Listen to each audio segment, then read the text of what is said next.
The Miranda coastline on the Firth of Thames is world famous for its shorebirds, particularly the godwits. But the Miranda shellbank is even more unusual.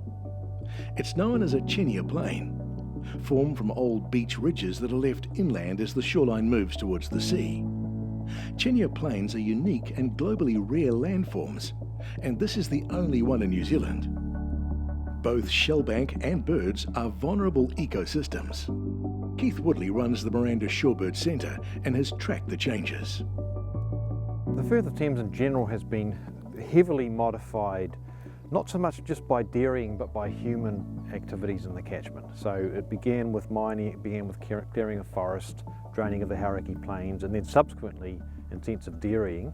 All of those things have had a cumulative impact on the Firth in terms of increased sediment levels, increased nutrient levels, and they have cumulatively formed the ideal conditions for expansion of mangroves. And so mangroves have expanded unnaturally on the Firth, largely because of what we've done in the catchment. And dairying is part of that equation. Each year in New Zealand, at places like the Firth of Thames, and this is true of any sort of tidal estuary or harbour around the country, those places are supporting big numbers of migrant shorebirds, particularly bar-tailed godwits and red knots and other species. They come down here, they're down here because there's a lot of food here for them, and that food source allows them to prepare themselves for their migration back to the breeding grounds. And some of those flights, in the case of bar-tailed godwits and red knots, you know, they're doing 10,000 kilometres without stopping from here to Asia and then on to the breeding grounds. And so to do that, they need to get good resources. And so places like the Firth of Thames, the mudflats here, need to be maintained in a healthy state. And if they are, they're part of an ecosystem which extends through East Asia as far as the tundra. So, you know, we're based here at Miranda, but there are global implications. As I understand it, you know, too much sediment, too much fine silt coming down has implications for the benthic life in the mudflats, the shellfish, the crabs, the worms, those sort of things, all of which are shorebird food. So that does have an impact in certain places. Also, excessive nutrients coming in off the land. Now, the irony is that the whole ecosystem out here depends on nutrients and sediments coming in by the tide, coming in from the ocean, coming off the land, because that's what makes it all going. So nutrients and sediments are not bad per se, it's just excessive sediments, say of the wrong sort, or excessive nutrients of the wrong sort, they can have real impacts on the benthic life, and therefore on the shorebirds. Dairying is not as intensive here as it is in other areas, but the fragile and unique nature of the coastline have made it an area of concern for the Living Water scheme. It's got approximately 40 different types of seasonal birds that are seen there, including the bar-tailed godwit, which every summer spends its time in Miranda and then sets off on a 12,000 k journey to Alaska every winter, non-stop. So again, that just, I think, helps to tell the story about our international obligations. We're just one part of this bird's home and life cycle, and so doing the right thing is very important. It also has a very unique shell bank structure which draws these birds in. The Living Water scheme often supports community groups who have already instigated environmental protection work. Here at Miranda, local dock ranger Greg Vanderlee is working with the kids from Kiowa School, who are helping with a planting project.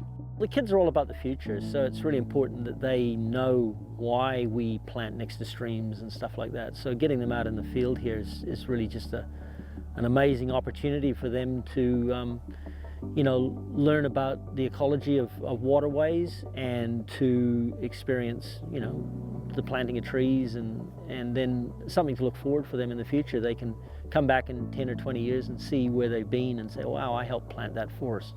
Because that's the aspiration here, is to restore this to a bit of an ecological corridor.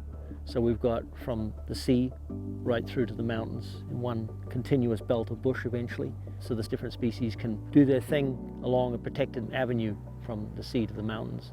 The children are really aware of I mean, the education programs are really clever. We've got, you know, like enviro schools and those sort of programs now that are in the schools, and the children are quite well versed on why we, you know, plant next to streams and why we try and stop the cattle from the streams. They do understand, especially when you say things like whitebait fritters, and, you know, keeping that grass special for the whitebait to come and lay their eggs. That that really lights up their eyes, and they understand exactly what you're saying then. Yeah, it's all about motivation, isn't it? Tummy's a good motivator. We are planting trees by the stream to help stop soil erosion and also make shade for the river and all the living animals and insects inside in the river, and it also feeds them and shades them. I am from Kaiawa School and I am planting trees so can help with the water, so it can make it clear and stop it from flooding. That's not good. Basically, where the water comes off the hills, it's pretty good quality. That's where the mussels and the limpets are, up in that good quality water. But as you come down the hills, behind me here, you can see the water quality degrading quickly. As it hits the flat, the water slows down, and it tends to pick up a lot of solids and nutrients and dissolved salts and that from the agriculture and other things that are going on in this low-lying land. And so by doing this planting and other silt traps and other stuff we can do, then we hope to improve this water quality and and get the fish, and especially things like whitebait and those little mudfish and stuff that are quite rare and special that need our help. So that's what that's sort of all about. Bill Miller is a local dairy farmer and on Fonterra's Shareholders Council. He's a real advocate for sustainable dairying and has put many environmentally friendly systems in place on his own farm, as well as helping others. He works alongside Greg and helps get the word out to farmers. Another partnership supported by the Living Water Scheme.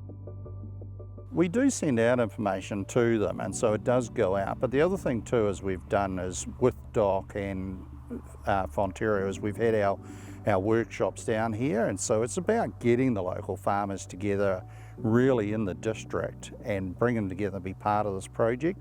And that's actually been quite a good process. Obviously, sometimes there's challenges of time of year when people are busy, but the inputs we've had from locals has been absolutely wonderful, and it's something we intend to build on. And obviously this is a long-term project, so we're in the infancy stages of it, and as we get further into it, I think we'll get more momentum with other farmers in the district as well. I actually think that's growing, that relationship with the water. Once upon a time we always used to focus on soils and that, and we didn't understand the ecology of the water as much. Whereas now I think we do. We understand the water as a measure in many ways of what we're doing well on land or what we're not doing well. So I think farmers are really aware, acutely aware, and considering more and more what is the water like and what's going on there, because in some ways that's a barometer of how well we're really doing. So I think that's something that's really important, and I think for us, we want to make sure that the water is cleaner today than probably what we received it 10, 15 years ago. We fundamentally depend on our natural environment and our natural resources, so protecting those resources is absolutely core to everything we do, and will be core to our long-term success. So absolutely, Fonterra is 100% committed to working to improve water quality across the country, not just through the Living Water program, but through the huge amount of work that goes on behind the farm gate, and has been going on, over the last decade or so. I think both Fonterra and ourselves are quite excited about what's possible, because we're already starting to prove the concept that our two organisations can work together well.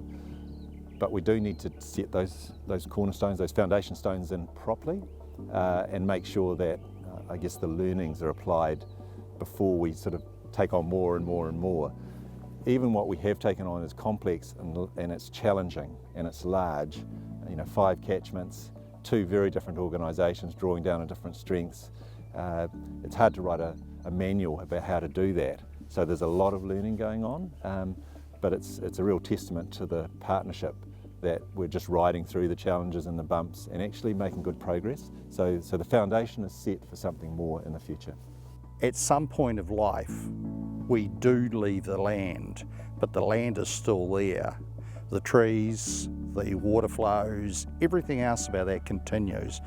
When you take a guardianship role, you're saying I'm investing into that ecology economically, and also, you know, and I think it really should come from your heart as well, that it's there for the next generation, the generations behind you. You know, we should have an appreciation of what's been left to us.